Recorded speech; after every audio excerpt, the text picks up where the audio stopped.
అంటే యాక్చువల్గా మీ అందరికీ తెలుసండి, జగన్మోహన్ రెడ్డి ఎప్పుడు కూడా మైండ్ గేమ్ ఆడతాడు. ఎలాంటి మైండ్ గేమ్ ఆడతారంటే జగన్మోహన్ రెడ్డి నెక్స్ట్ టైం నేను వచ్చేస్తాను, లేకపోతే నేను ఇలా చేసేస్తాను, టెండర్లు ఇలా క్యాన్సిల్ చేసేస్తాను, అలా క్యాన్సిల్ చేసేస్తానంటే కనుక ముందుకు రారు అన్న ఫీలింగ్లో ఒక రకమైన భయాన్ని క్రియేట్ చేయడానికి. దీన్నే అంటారు మేకపోతు గాంభీర్యం అంటారు. తెలుసా మీకు?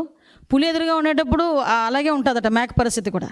సో ఈ మేకపోతు గాంభీర్యం అన్నది ఒకటి ఉంటుంది అనమాట. దాన్ని ప్రదర్శించి ఏదో రకంగా సస్టైన్ అవ్వాలి అనే ఉద్దేశంతో మాట్లాడే పరిస్థితి.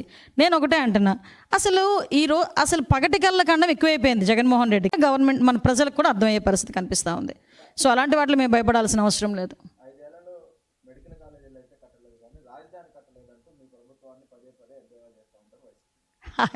రాజధాని కట్టేదానికండి 2019 నుంచి 24 వరకు ఎవరు గవర్నమెంట్లో ఉన్నారు? అప్పుడే మర్చిపోయాడా జగన్మోహన్ రెడ్డి? అమరావతి రాజధాని కాదు 3 రాజధానులు అని చెప్పి 3 ముక్కలు చేసి 5 సంవత్సరాలు గడిపేసిన సంగతి అప్పుడే మర్చిపోయాడా జగన్మోహన్ రెడ్డి?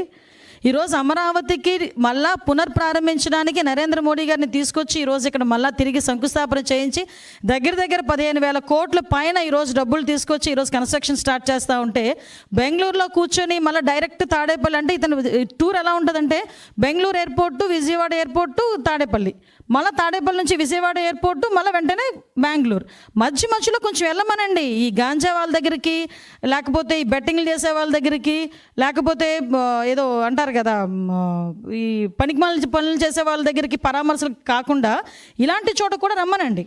మీకు గుర్తుందా? మీకు అమరావతి ఎప్పుడైతే 3 ముక్కలు చేసి రాజధాని కాదు, అమరావతి కాదు, నేను ఇక్కడ పెడతాను 3 రాజధానులు చేస్తాననేటప్పుడు బాధ్యత కలిగిన వ్యక్తిగా గౌరవ ముఖ్యమంత్రి, ఇప్పుడు ముఖ్యమంత్రి, అప్పుడు ప్రతిపక్ష నాయకుడు చంద్రబాబు నాయుడు గారు ఒక బస్సు యాత్ర చేసి అక్కడికి వెళ్ళడానికి ప్రయత్నం చేస్తే ఆ రోజు అడ్డుకున్న పరిస్థితి లేదా? ఆ రోజు ఈరోజు మేమే అడ్డుకోం. ఈరోజు జగన్మోహన్ రెడ్డి పలానా చోటకి వెళ్ళి నేను చూసి వస్తానని చెప్పమనండి, మేమే తీసుకెళ్తాం.